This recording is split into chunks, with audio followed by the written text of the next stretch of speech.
Heyo people! This is a super exciting quality of life patch and I'm sure you all know why. Yes, it's news so big it didn't even need to be mentioned in the patch notes.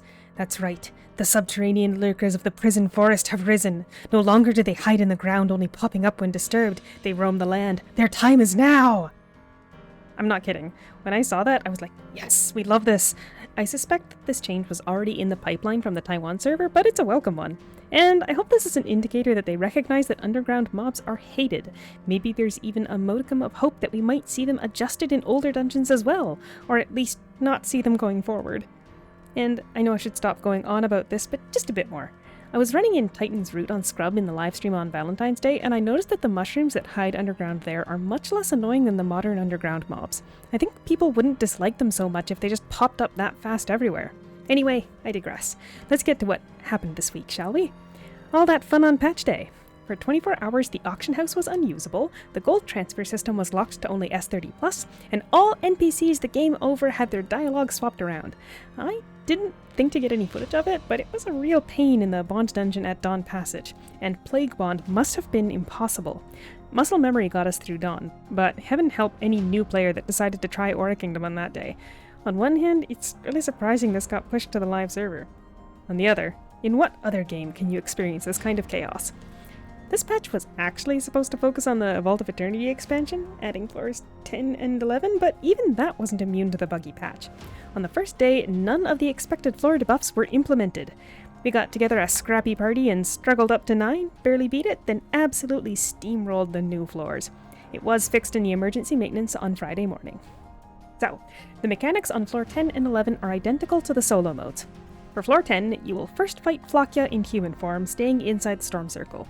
In his dragon form, when the hide-and-seek of death starts, stay still. Otherwise, just hit him with what you got. For floor 11, Leanne's human form will split into 2 smaller Leannes twice until you beat all 8 mini Leannes. Then, her dragon form spawns, at which point it's just nuking while avoiding the various circles of effects that appear on the ground. If your skill bar vanishes due to walking into one of the water ability fields, the skills that should appear on your bar are not working, so it's basically like being silenced. You can just right-click the status Water Energy and remove it to get your own skills back, though you may need to use the extra self-buff bar list to even be able to see it. Drops are pretty mediocre. The new S35 armor doesn't appear to be competitive, even if you just want it as a cheap non-crafted option, and the Eidolons in the chests spawn in much lower dungeons. It's Vermilion and Justicia. They do have gold mastery boxes, but really, if you can beat them, the only draw that comes to mind is just more LP. And that's a pretty big if. We are reaching nightmare level debuffs, so you're likely to be going in with 0 damage. We'll see more and more players get comfortable on these floors as time passes, but for now, if you're joining a carry and they're trying, run in there and hit them with your best debuffs. It doesn't matter if you're doing 0 damage, if you're adding debuffs unique to your class. And I think that is the main draw in this patch for endgame players, but as I said earlier, a bunch of quality of life stuff was added as well, and some of this wasn't even in the patch notes, so I may not have even found it all. Here's what we have found so far. Let me know if you found more in the comments below. First up, Navea is the first zone on the teleporter. This is just nice. People have been asking for this for a while. Next, we have a new option added to your friends list, request to join the team. Has this ever happened to you? You're about to run a dungeon, and the leader asks if you have any friends that want to join before they go to public recruit. You message your friend. They are down, so you ask for party lead to invite them. A new system has been implemented for just this situation. Request to join party. If your friend is in a party, you can use this option and it will send a request directly to the party lead without transferring leadership. Very cool. You can also use this with friends when you want to start a party but you don't want to be the one to do all the teleporting, as by using this to start the party, your friend will become the party lead. Next up, Mass Disassemble. I actually found this on the livestream. With a click of a button, you can slot all items of whatever quality you select into the new Disassemble interface and break them all down at once. Great for when you finish a big dungeon run and need some fragments to work on your gear. You can also just right-click to add items in manually. And we have the Mass Fusion option. Instead of watching the bar fill for every craft, similar to how Mass Eidolon feeding works, when you mass fuse, you will only see the fusion once and get a status report on how it went. This applies for any fusion, like fusing food, as well as alchemy and crafting ores. Now, for those of you who play Paragon a lot, the Auto Para has also received an update. You can now select both receive targets as well as a final target. Right-clicking targets to add red circles selects items you want to take when it auto-rolls, and using the Set Stop target to add yellow circles will choose items that will end the auto-rolling if you land on them.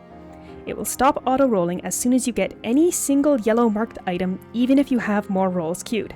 Here, I set various items as receive targets and the Eidolon Lucky Pack as a stop target. It rolls normally, taking those advanced mastery books, and then on the 4th roll, it hits the Lucky Pack, so it stops. Next, for us crazy auto-sort people, we have new auto-sort options to help get the stuff you were looking for in the top of your inventory. The button over here was added along with the 30-slot backpacks, but it has just been unlocked. Here's how it works. You can manually set the categories of items to be at the top of your sort, then voila, your sort is handled accordingly. I do find the categories to be a little not ideal, but, and perhaps this is the more valuable part, you can also set it to not auto-sort rows. So, for example, you can set Do Not Auto-Sort on the first 2 rows and manually choose the items you want to stay up there. Then you can auto-sort the remainder of your inventory to your heart's content, your key items locked in place. You can lock lines however you like, separately on every inventory tab to get the auto-sort to ignore them. It doesn't even need to be the first ones. And finally, Inventory Search. Say you know you have an item, but you've got 20 characters to search to find it. Where is it? Well, with Inventory Search, which is the error code you see in the right-click menu right here, you can see where in all your inventories whatever you're looking for is. You have to use exact correct capitalization, but once you get your results, you can click the buttons to go directly to which character's inventory or storage it's in. It's a game changer for those of us who forget where our stuff is. If you see no button next to an instance of an item, that means it's somewhere you can't preview, which means your current character's bank or shared bank. It will even tell you how many slots. Like here, it's got a 2 for the Soulsucker ore. And that's all the permanent stuff, so let's get on to the limited patch events. We have the parade event for the float buffs up in Navea, but it's the same schedule as last time. At 6 PM, 6:30 PM, 7 PM, and 7:30 PM, you can catch the floats in Navea for 24-hour small buffs to stats and quest experience. These are nice because they stop counting your offline, so they can last quite a while if you don't play much, but it is a bit annoying that you're not able to get them if you can't be online during those periods. That being said, for the fishing event in Navea, they did take the feedback from last time about the times to heart and have implemented 2 fishing times for the new one. The spawn times are 2 o'clock and 10 o'clock, both PM. The big prizes this time are the title I'm Single, I'm Proud with plus 100 to all stats, as well as Otohime fragments via a voucher. This is exchanged in the encyclopedia, so they are non-tradable frags, but Otohime is an excellent Eidolon with a 10-second 1.5 times damage buff, and if you do not have her, I highly recommend getting her. That being said, I do have her, and I've been very busy, so I haven't been able to get footage of this fishing event.